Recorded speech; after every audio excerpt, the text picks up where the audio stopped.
Welcome to Hero Club members only. The show where the founders of Hero Club talk to guests and players from the show about their lives, careers, and really whatever the hell else we want. I'm Nick Williams. And I'm George Primavera. Hey, Nick, let's do this. Welcome to Hero Club members only. Glad to have you. This is where we talk about all the things that we don't get to say on the show, 'cause that's not our thing. Welcome to Hero Club members only. Oh, yeah, Hey, buddy. hey. How's it? Whew. How are you doing? Whew, I'm good. I'm I feel great. I don't want it to become my brand that I complain at the top of every one of these. But you're it going to is still quickly contribute to it, I though. am still going to contribute to my brand. Today, my quickly maturing dog mistook me for an intruder and barked at me like he was going to murder me.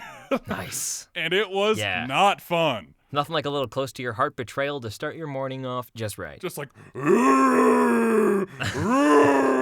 and for part of that, he was looking right at me, and like it did not register for him that I wasn't like there to murder my fiance.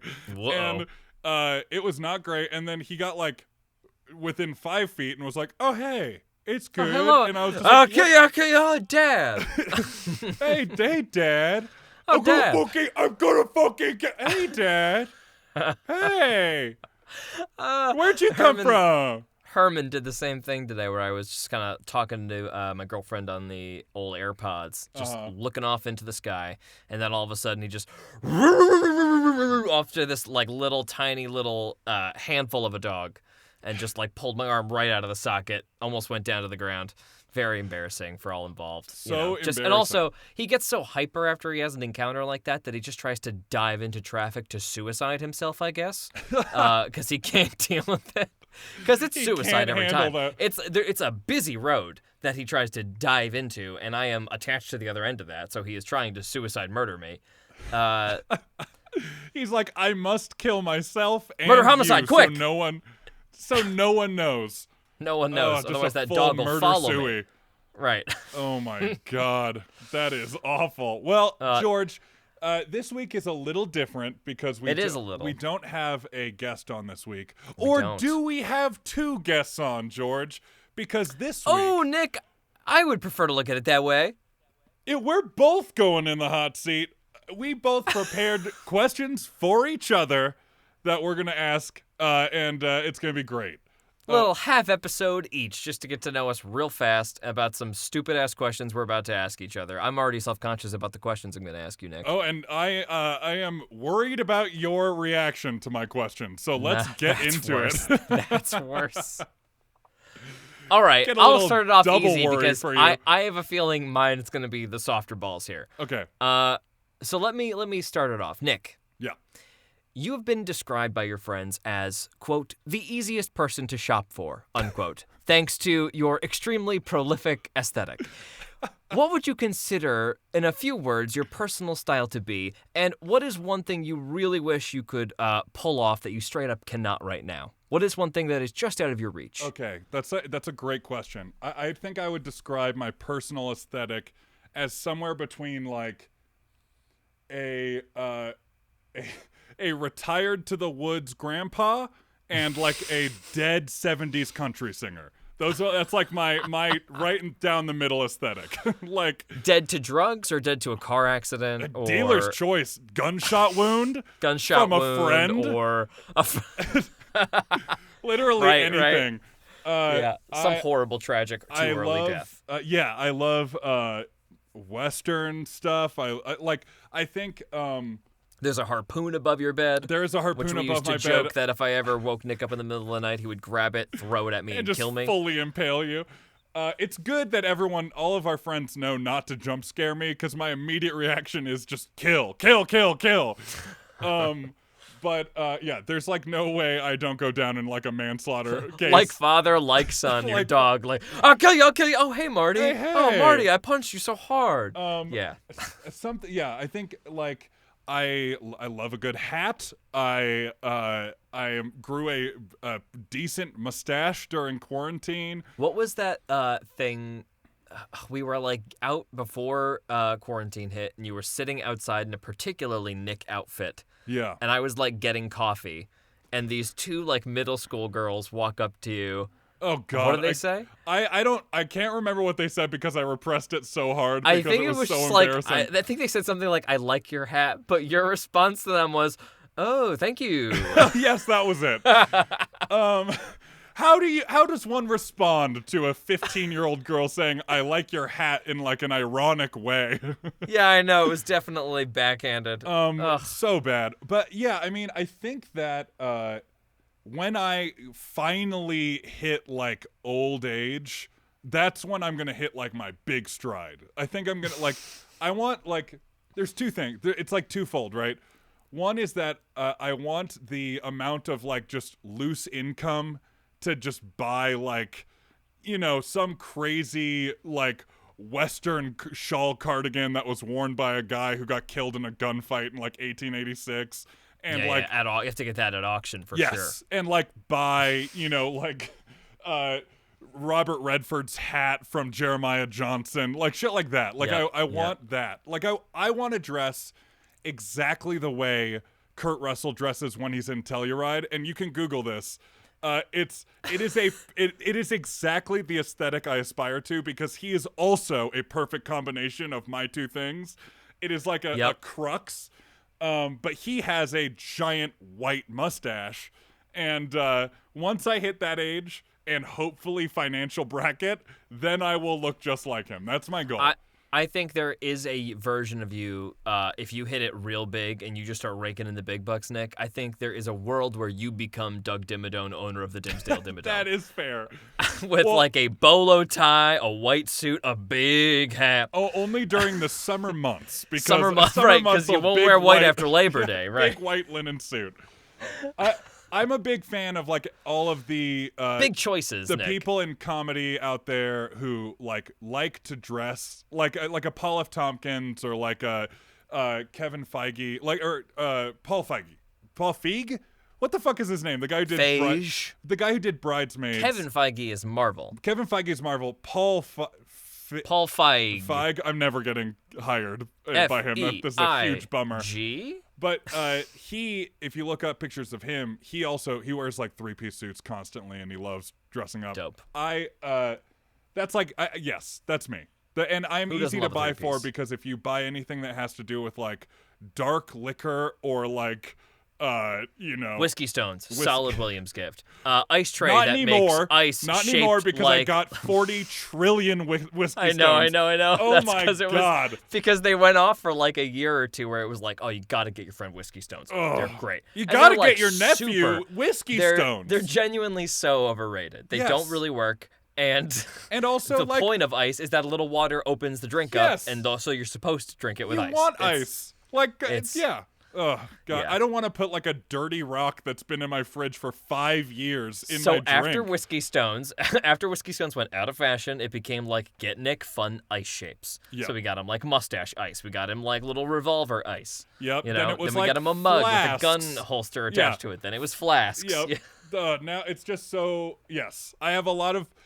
If one were to just, like, look at, like, the gifts given to me, people... Like, I want it out there that I'm not, like, an alcoholic. Because is this the house of a 50-year-old Western child? Yeah, right. Western child who is an alcoholic? Like, what is the deal with this Western boy? Okay, speaking of aesthetic and of who our identities, George, you're a classic corn-fed Connecticut boy. What are 3 experiences that no perfect long weekend on the vineyard would be without? You're speaking of Martha's Vineyard. Yes, I am. Massachusetts, on Martha's the Vineyard, where my family goes in the summer. Yes. We go for like a week or two to hang out on a small island in Massachusetts. Yep. Sometimes the Obamas come. Yep. It's cool. Sometimes they end up vacationing somewhere deep hidden in the mountains. Sometimes a Kennedy goes off a bridge. Shit happens on the vineyard. Experience 1 on the weekend is remarking like, man, it's busy. Are the Obamas here? Classic joke. That's experience number 1. Yep. Amazing. Experience number 2 is going to a restaurant by the harbor, being really impressed with the view, and then getting like a fish dish and being really underwhelmed by it. Oh, man. They tricked me because this is by the harbor. But this fish was shipped in from South right, Dakota. Yeah, exactly. But despite this being on the water, they definitely froze and brought this bad boy in. So that's the other one. And then, on a nice note, if you just, at the end of a long day, get back from the beach feeling gross, taking an outdoor shower. Ooh. The height of luxury. The height of luxury. That's pretty solid. Showering outside is something I wish I could do every day. And a pro tip, cool. Go on season to the vineyard, because when we went, my first time in Martha's Vineyard. Yeah. I guess if I was to do a fourth, it would be puke your guts out for 27 hours. We went right when I was leaving college. We went, a small group of us went up to George's house on the vineyard, and it was completely off season. It was freezing as hell, and all we did was get drunk inside. And then one day we tried, George was like, yeah, you can walk to the beach. I've done it before. This beach walk was 3 hours to get to the beach. No. It took forever. It wasn't 3 hours. Well, we were dragging your drunk ass behind. I became food poisoned. Yes, as they true. Say. By drinking too much 12 hours earlier. A lot of roadside vomiting. We got to the beach, and I think you guys went over the hill to look at the cold water, and there was a fisherman on the beach in a full fisherman coat. Nor'easter coming! What are you doing here? Batten down the hatches! Why are you here? Run! Run, you foolish boys! Bail out the ship! Waves are coming! Then we went into town and we got sandwiches, burgers, but I got a burger bun with arugula in it because I couldn't eat anything. Yep. And that was our trip. That was our trip out. A classic time on the vineyard. It's been a thing my family does every summer. It's beautiful there. There's no on season. Yes. It's really beautiful, and I've been very, very fortunate to have had so much time out there. I used to work out there a lot too. Yeah. So that was a fun summer job, was to be out in that island. A lot of fun walkabouts, being a townie. Being a townie in an island town. That's fun. That's fun. It's fun. It's fun to cool do thing. That. Yeah. All right, Nick, I'm gonna swip the tables on you. Swip. Let's talk about a habit we again both share. We definitely both do our best work under pressure. Yes. We love a good deadline looming directly over our heads. Need a good deadline, I would say. Yeah, that's 100% right. What is one time you rode that adrenaline-filled line of a deadline a little too close? Oh, I mean, so many times. Almost every time. What's a good one? Spoiler alert. Sorry, Grandma, if you're listening to this podcast, but I was a dog shit student. Just awful. Because my work ethic is hyper specific. I will work for literally I will work all night and into the next day, unendingly, not sleeping on something I care about and am passionate about. If I don't care about it, I will put in the absolute minimum effort, and usually 10 notches below that.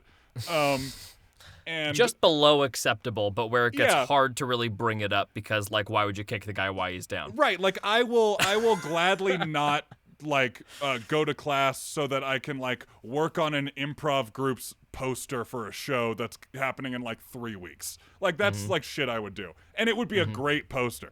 Mm-hmm. But I guess in visual school, learner for sure. Visual learner.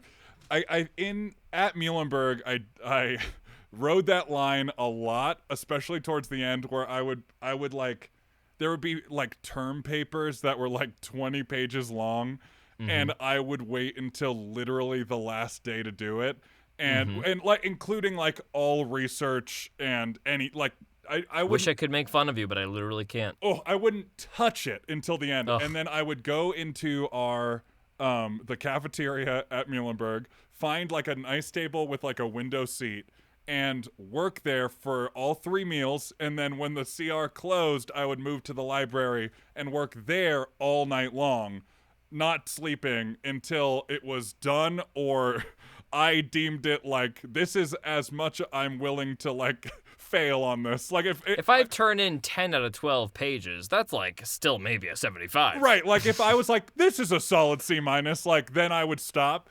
But I did that a lot, like especially towards the end, where I was just like, like writing out like these insane like theses that made no sense. Like I wrote this one paper that I thought was like, actually, I thought I was kind of like, man, I actually pulled this shit out. You know, it was like one of those things where I was like, man, this like thesis is brilliant. Came together. It came together. It was for this like music history class, and I was writing about it was like a concept album paper, and I wrote about the Eagles, like one of their early albums, and about how it was like really about their guitarists, like drug addiction, all this stuff, and like Nice. went really deep on it, and found out after the fact that it was well before his drug addiction was like a problem. It was like nice. All of them were like extreme drug addicts then, and it wasn't like Joe's issue. It was like all of them were doing drugs all the time,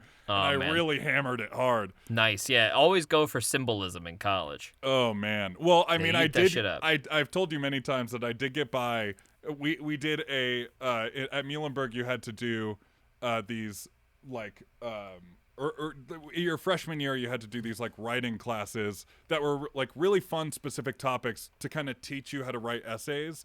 And my whole class was on Scorsese and like all mine of was his movies. Tarantino. And yours Look was at that. Tarantino. We just got to watch movies. It was real fun. I got by in that class and got a good grade for participation in that class because every single movie we watched, I would raise my hand in class and say that the protagonist character was a flawed Christ figure. Right. And it worked every time. Because Scorsese is very samey when you watch all of his movies. He was almost a priest, and he loves guys who are can't express their emotions without being violent. And I literally every single time was like, yeah, Ray Liotta's kind of a flawed Christ figure in this movie. And every time I was like, ooh, yeah, baby.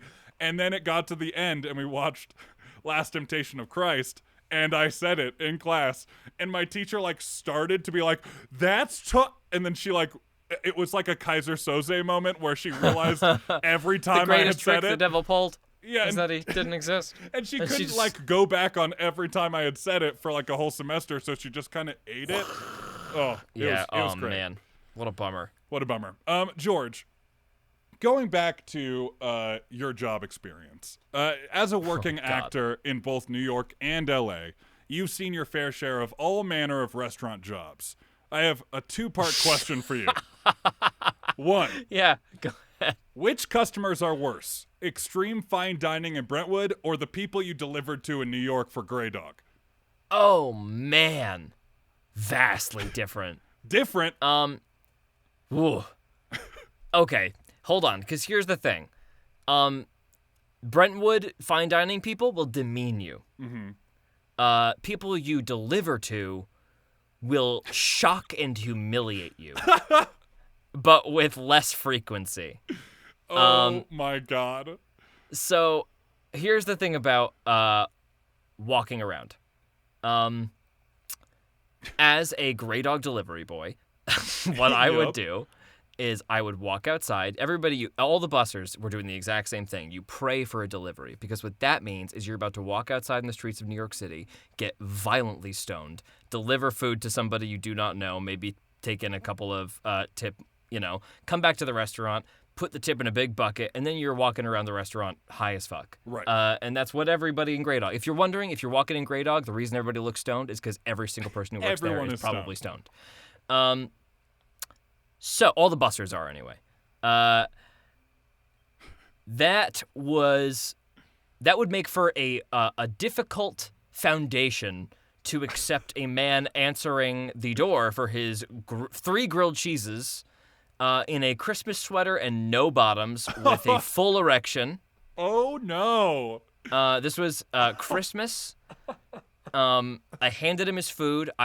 My mouth dropped open because I was shocked, so I said nothing. He said thanks, did not tip me. I guess you could say he stiffed me. He gave you a tip, but it wasn't the one you wanted. Oh God! So that was like, but I was also like, people do crazy shit with delivery people, man. I got like propositioned once. That was very weird. You know, stuff that makes you uncomfortable, but like, you know, and you don't say yes because that's how you get fucking murdered. Right. Because you know nobody knows where you are. Nobody's going to go to 542 West 6th to check and see if you're okay. They're just going to be like, I guess he got sick and went home for the day. You're like and I'm dead. I'm in pieces in a cooler. Yeah, no you're thanks. like a sex worker in the 70s when all the serial killers were first coming on the scene where it's like, that's not actually a person. We don't have to investigate that. Right, when the cops are like, good. Right. Yeah, awful. Cleaning up the streets. Oh, God. Yeah, so I don't know. But like at Brentwood, like the amount of times I got yelled at for like the bread not being warm enough. Right. You know. Well, all you people who go to restaurants and are mean to your servers, and even if you listen to Hero Club and you like it, fuck you. I mean, I was going to the second part of my question was, what's your worst customer horror story? But I feel like that is probably it. You know what? That is the worst one. That has to be the worst. No. The worst one. No, there is a worse one. The worst one was I am at a restaurant in Los Angeles that I will not mention my name right now. Yep. It is the end of the day. They are just about to let me go early because it is so dead. And 75 Japanese tourists walk in the door. No reservation. Oh, my God. Did no call ahead. Nothing. I'm talking 75. 75. The main dining room was empty, and we filled it. We had one person who spoke English per table, so like communicating like what they wanted. They were pretty easy with like what they ordered. They just like, who cares? Yep. But the problem was that every time I would go to the table, the women in the group would straight up sexually assault me. Oh, no. Constantly grabbing, groping, unbelievable shit. And like the problem is I was furious, but my managers are laughing because they can't believe it's happening. And they're like, I'm so sorry. Like, they're sorry, but like, what are they gonna say to these people who do not speak English? Please do not. Oh my God. That is the single worst one where it got through, and our managers were like, I wish we could give you a bonus, but we can't. Oh my God. It was that's my number one worst one. Restaurants are opening back up. Tip big, you guys, because it's an ugly scene. If they do a good job, 25%. If they don't do a good job and the experience is awkward, 20%, and don't go back. Yes. How about that? How about that, everybody? Just never return. Ugh, God. Oh boy. All right. Sorry to Nick, sour the mood with that boner. You know story. what? Here's my best story, really quick.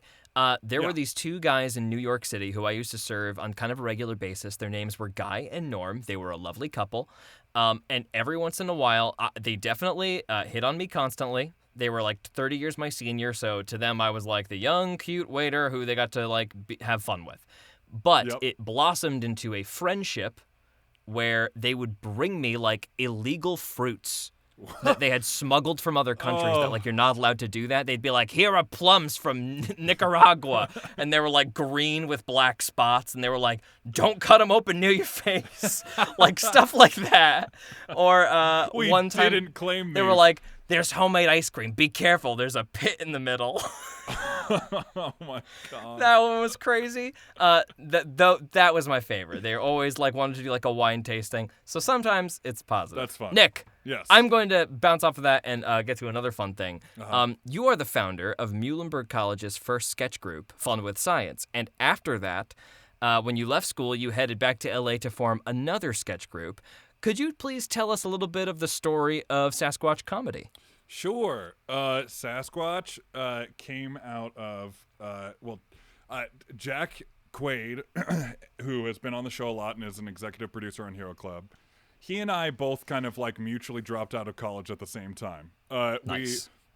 Good coordination. Good coordination. We literally talked. It was an effort we did together. He basically, I was at a point where I was like, I will be wasting money if I stay here for another year. It will just be me hanging out and getting drunk and not doing schoolwork that I'm paying for. And I had already had like 2 SAG credits under my belt, and I like things that come out, and like as a theater major at Muhlenberg College. It is like it is a really good acting program, but it is like a capital T theater program. Like all their connections are New York Broadway based, and they have great Broadway connections, but they have zero LA connections. And I was definitely going home to LA, no question. And Jack also had done the Hunger Games. So he and I both were like, hey, we're like, you want to leave college? He was at NYU. And so he and I drove back across the country together and left college. And we were living together for that first couple years. And we had done a lot of sketch when I had done sketch, he had done sketch at NYU. And we really wanted to do sketch together. And he got these two guys who were kind of older than him at NYU. Danny Jollis, who is a very prolific stand-up. You can look him up. He just released a special. And it's so good. It's so good. Really good. Really, really good. It's in 6 parts in 6 different weird locations, like a hair salon and a gym. It's great. And Zach Weber, who is an absolute wild card genius and is the voice of Christian Grey in the audiobook Grey, which is the male perspective D&D of 50 Shades of Grey. Insane. We could not... I mean, Jack and I kind of fit the same role. It's kind of like having a cleric and a paladin. we're both very tall, kind of like awkward boys. Like that's kind of like we both... I'm going to tell you straight up right now, Nick, you're a barbarian. Jack is for sure a ranger. Danny is 100% a wizard. And Zach is absolutely a warlock bard. Yeah, well, that's true. That is very fair. I mean, you nailed those for sure. You're welcome. But yeah, we did a sketch a week for like 2 years. And it's all on YouTube. They're great. I think I'm still very proud of all of them. And we had a very long-standing residency at the Comedy Central stage in West Hollywood doing live shows, and at the West Side Comedy Theater in Santa Monica. And we're kind of like like a lot of people think we're dead, but we're not dead. We're just kind of on this like hiatus where we're all working really hard at our own things. But yeah, I'm really proud of Sasquatch. The name came after a series of 4 trillion. Oh my God, 4 trillion bad names. I think. Highlights? Bunk Boys. That's not bad. It's kind of bad. Bunk Boys, Bunk Mates. That was another one. Let's see. Slumber Party was another one. I think there actually was a group called Slumber Party that we then, it was like an all-girl group that we saw, and we were like, oh, that's, we shouldn't be Slumber Party. And then I think, people might, like, the other guys might be mad. I think I pitched Sasquatch because it fits very much into my aesthetic of, like, Pacific Northwest cryptozoology. It does exactly fit your aesthetic. That is true. I'm pretty sure I was pitching it. And then for a long time, Zach wouldn't ever say Sasquatch, and we wound up using it as like almost the button at the end of every sketch. He would say Sasquatch. Scooch. Yeah, he would just say Sasquatch wrong. And that we would get these like 8-minute long videos of him in his closet with a mic, just making himself cry laughing with like... just long Saskatoon. Him going like Scarlet, and then just like doing more just weird ones, and it was so funny. I must have like hours of him doing this somewhere. Just I gotta see the laugh after skadoosh. It was so great. But yeah, we did a lot of shit. We wrote a movie and got it optioned, and then the company died. Lots of stuff happened with Sasquatch. Oh my God. Well, we'll see Sasquatch again when it gets kicked up again, when the live shows begin. When live shows come back and Jack is back from being in Canada filming The Boys, we will go back into live shows. If you're ever in LA, check us out. Hell yeah. And that is a long monologue about Sasquatch from me. George? What? I am now uncomfortable with my talent. Let's get back onto your talent. I know it's about to... Okay. Many of the listeners may not know this, but we actually met at an audition for the all-male a cappella group at Muhlenberg, the Acafellas. We did. Yes. And as an angel-voiced tenor, George, what are 3 songs you would nail in one if someone asked you to sing it at a party? Like, if someone was like, George, sing a song, and you could literally get any song accompanied for you, what are 3 songs you'd fucking crush? Oh, Fallen by Alicia Keys is number 1. Uh-huh. Oh, man, that's such a hard question that I kind of just have to, damn. So, I guess it's, the same as my karaoke go-tos, right? I mean, I'm sure. Signed, Sealed, Delivered by Stevie Wonder. Yep, which was one of your solos in the acapellas. It was. Spoiler alert, you got into the acapellas. It was not a hard decision. You were like the fucking Kobe draft pick for the acapellas that year. Easy first round draft pick. You left the room and everyone's like, so him, and then we just moved on. I walked in a Star Wars shirt and I looked around and I was like, it's a bunch of nerds. I'll be okay. It's a bunch of hairy nerds wearing flannel shirts and nerd tees. Yeah, it was great. It was a good time had by all. What's a third? Shit. Fallen by Alicia Keys. We got Signed, Sealed, Delivered by Stevie Wonder. And then if I had to close it out with need a ballad, right? Yeah, power ballad. Yeah. I mean, you did some in. I feel like there were other acapellas ones you could probably use and crush. Changing My Life would be a really fun one. If I could get an acapella group to back me up, yeah. Fuck yeah, I would do that again. Totally. So silly acapella songs. I did musical theater for a long time, so I did voice training for a bunch of years, and I haven't sung like that in a very long time. And you smoked way more weed than you did back then. Now. So, who knows? But I've heard it might be dead. But pre-quarantine, I mean, who knows now? But pre-quarantine, I heard you do karaoke several times, and you still brought the house down every time. I still crush that shit. I still get a couple of weird dudes in the corner who the best is when I go to the guy and I'm like, hey, I want to sing Fallen by Alicia Keys, and he goes, all right, man. Good luck. And then I sing it, and it goes well. And every time they are now my friend. They're like, oh, man, I thought you were going to fucking bomb that, dude. Wow. And they give me a high five, and I get a quick moment of high status, and then I get back into the crowd, and I am back to being garbage trash. Just it's my little dose. That's how I do cocaine. It lasts 1 30-second burst. I step off the stage, and it's gone. Well, I have to tell you, as a constantly overshadowed bass in the acapellas, you have such a good voice, and to the point where we have a few albums that are you cannot purchase them. So don't dead, even right? try. They're gone and we dead. have them. If you want to DM us, we'll send you some songs. But we have them all on MP3. But we had real albums, and I gave, because I was dating my now fiance at the time, I gave my mother-in-law our Plaid album, which was our latest album. It was the one I did last. And you doing what is that song by the Plain White Rhythm T's? of Love? The Rhythm of Love is on it. Yeah. And literally every time my mother-in-law we'd get in the car and she'd be like, let's listen to Nick's acapella group, and I'd be like, that's so nice, what a cool thing that we're gonna listen to my acapella group. And she would immediately play Rhythm of Love only and then turn it off. That's all I want to hear. Rhythm of Love. Oh, shit. Good times. It is good. You do a good rendition of Rhythm of Love. It's not great.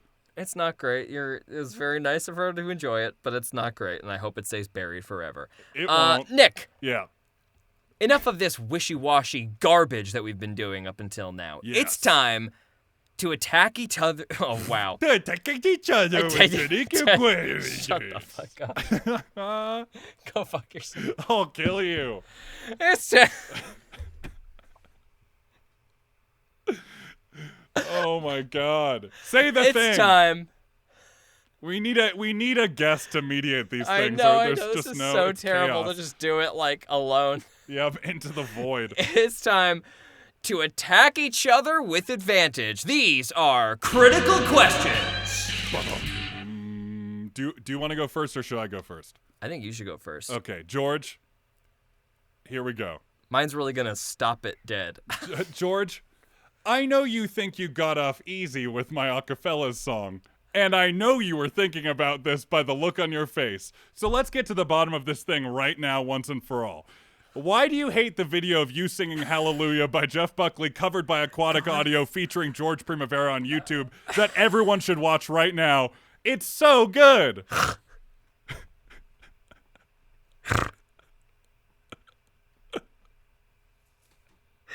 I fucking hate you, man. Oh, my God.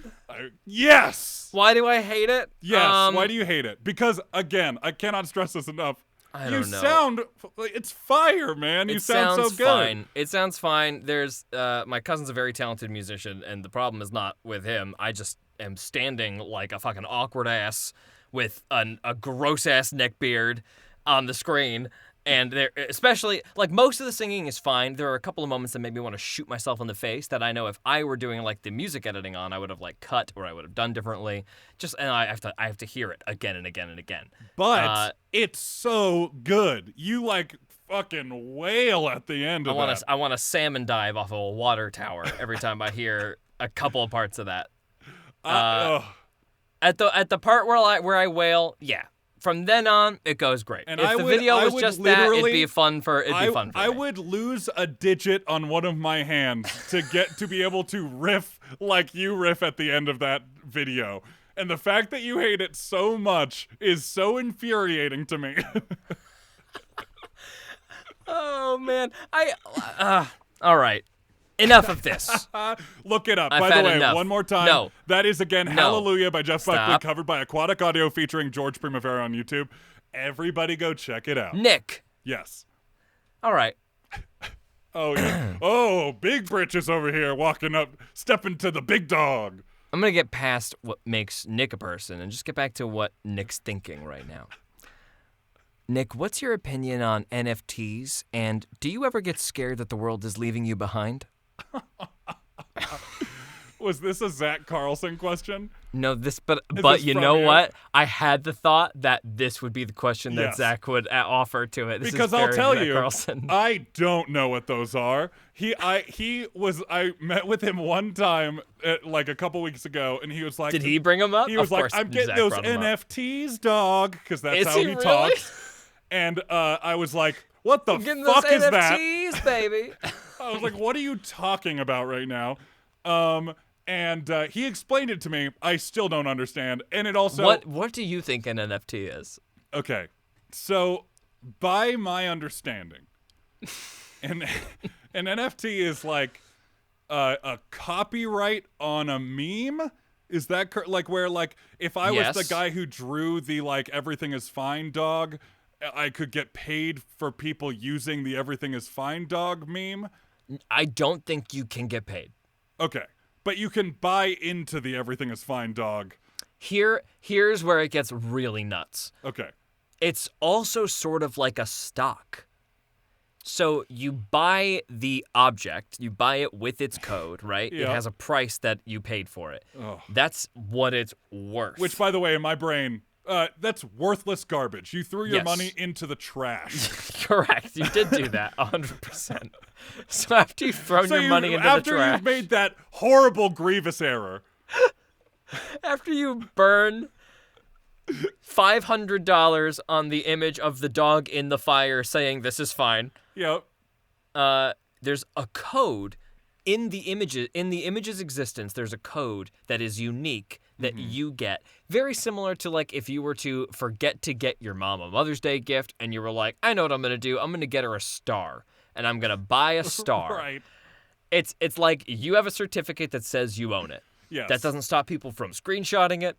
That doesn't stop people from sharing it as normal. It's not like it takes that image off the internet and you own it and you can control where it is. That would be insane. Yes. This is just... What's the point of it then? But, like, here's the thing. If it gets... if it becomes worth more... How? How would it ever become worth more? If the meme becomes more topical, or if there's like a burst of nostalgia going on, you could sell it for more, and then it would have been a good, insane investment. I want 5,000 points in Crazy Frog, please. I know. It literally feels like Chuck E. Cheese dollars to me. It's like worse than Bitcoin. Wow. Oh man! And by the way, if you're to answer the second part of your question, yes. Am I afraid that the world is leaving me behind? No, I know it is. I am completely certain that it is. I have a 18-year-old cousin who every time I talk to her reminds me that I'm ancient, even though I'm only 29. Because you're still on Facebook, right? Oh, yeah. She's like, fogey. You're on Facebook? What the fuck is Facebook? And I'm like, God damn you. What's Facebook? What a nightmare. Oh, and there are so many things. Like, I showed her Love Actually for the first time. She'd never heard of it. That's stupid. Here's why that what is Facebook thing is bullshit, and she's trolling you. Yes. Because when MySpace happened and Facebook came out, we all were like, what's MySpace? Yeah. Because MySpace died. Yes. I still use Facebook to authenticate all of my online presence. It's like, do you authorize with Facebook? And I say yes. If I were to delete my Facebook, I would lose 90% of my online accounts. Oh, me too. But also, like, I have to say this, and this is always my fighting point every time with her, is that I defy any other social media to have a event planner component as good as Facebook, because no one has even tried yet. Like, you can't. Yeah, no one's even tried. You can't do events on Instagram or Snapchat or anything else. Like, it is the only social media that's like, I want to throw a party. Unless we're that old. No, I know that they don't, because Ellery, basically my cousin, name check Ellery. She will not listen to this because it's beneath her. I know that Ellery, like, when I've talked about this, she's been like, well, I have, like, varying circles on, like, Snapchat that I then, like, message out to for certain things, and that's how I, like, group text. But it's like, that's a fucking group text. Like, that's not easier. With events, I can make a party planning. Yeah, I can make a fun party page and then message to everyone. Plan a party. But that really does make Facebook an invite service, and who's sending invites? Old ass adults. Ugh. Yes, that's true. But that it's better that way. I like being invited to a party. Now it's all. By the way, I like that there are not children all over Facebook. That's great. I'm solid. Fine. I would rather deal with, like, my aunt who doesn't know how to post on Facebook than, like, some kid who can, like, violently post all day long on Facebook. You know what I mean? Yep.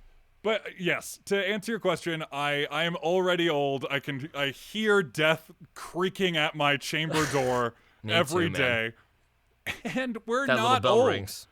I know it is. But then again, during quarantine, I developed a knee condition with an itis at the end because I kneeled too much on the floor to deal with my dog. So I got myself an itis this quarantine too, and they are just gonna keep on coming. I think we're just gonna keep getting different itises and syndromes and vein variations. Yes. Yeah, it's all gonna start happening. Our counts are gonna start changing. Yeah. Yeah, no, it's all a bummer. But, it's all downhill from here, folks. Whatever. You heard it here first. But then again, I am desperate for it so that I can look like old man Kurt Russell at Telluride on vacation. There'll be a sweet benefit in there for you for sure. Yes. I sweet can't little believe perk at the end of that end of the party. I'm so sorry that your critical question was about NFTs instead of something super mean about me, because I knew that would fuck with you, that YouTube video. Oh, you motherfucker. You motherfucker.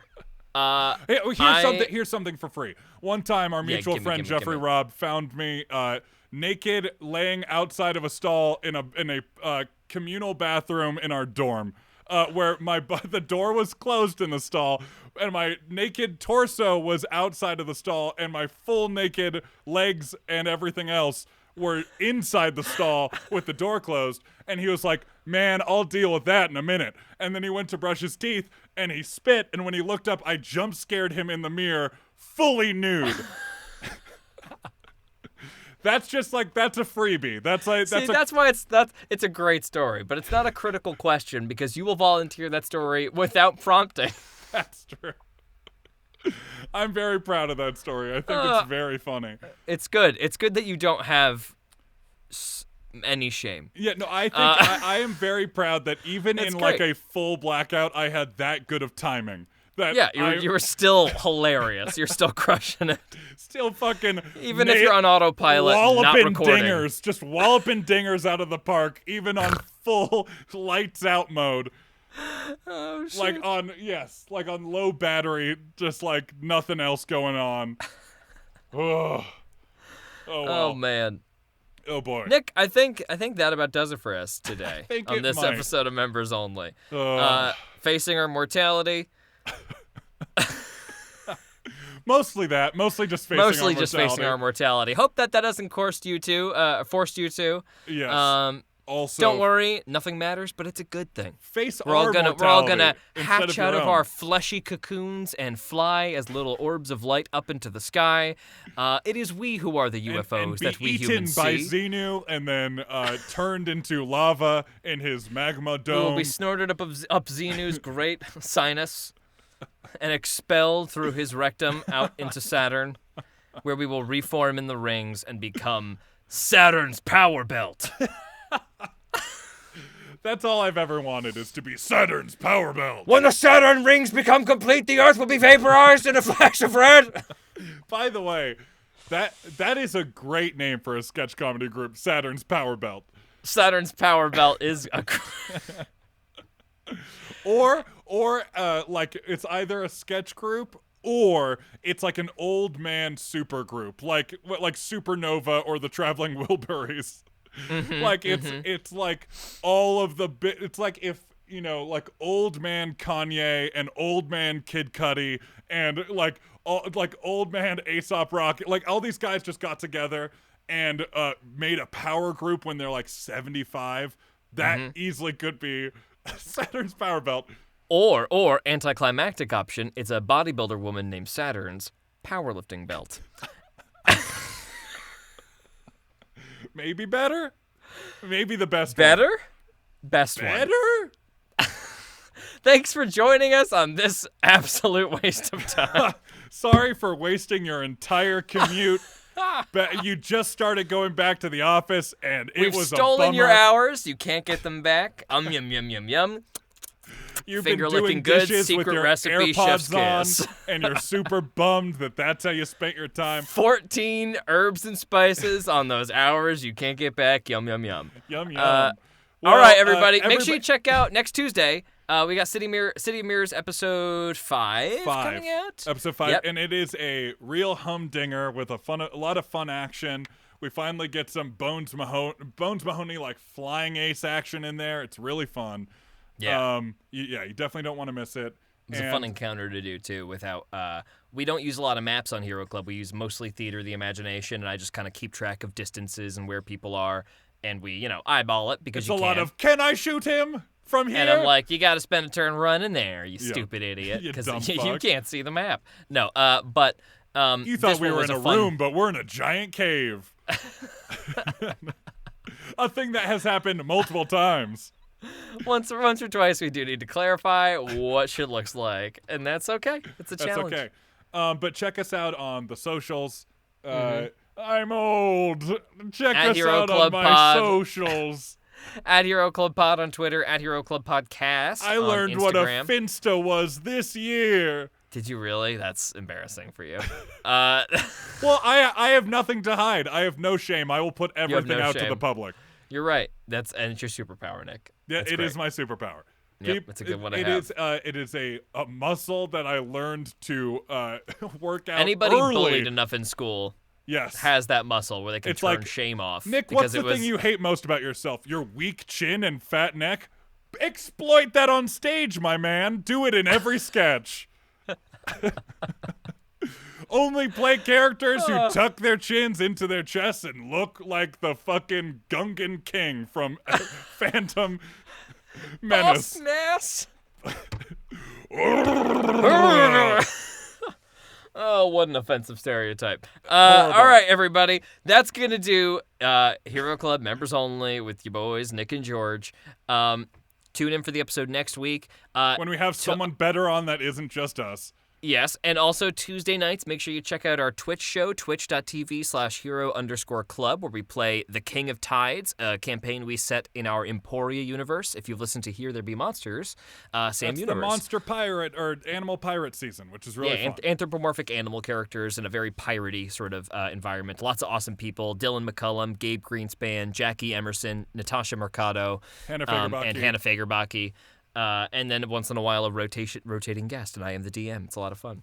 Yes. And also, because it's just us, George, if you guys ever need DMing done for your friends or family, or you've never played D&D before, and you want to get into it easily without buying a bunch of books and learning anything, just shoot George a DM. He is setting up a small business of doing DM freelancing, and I just used his service last night for my cousin's graduation with a bunch of people who had never played before, and it was awesome. It went great. It was great. Yeah. He made it fun for everybody.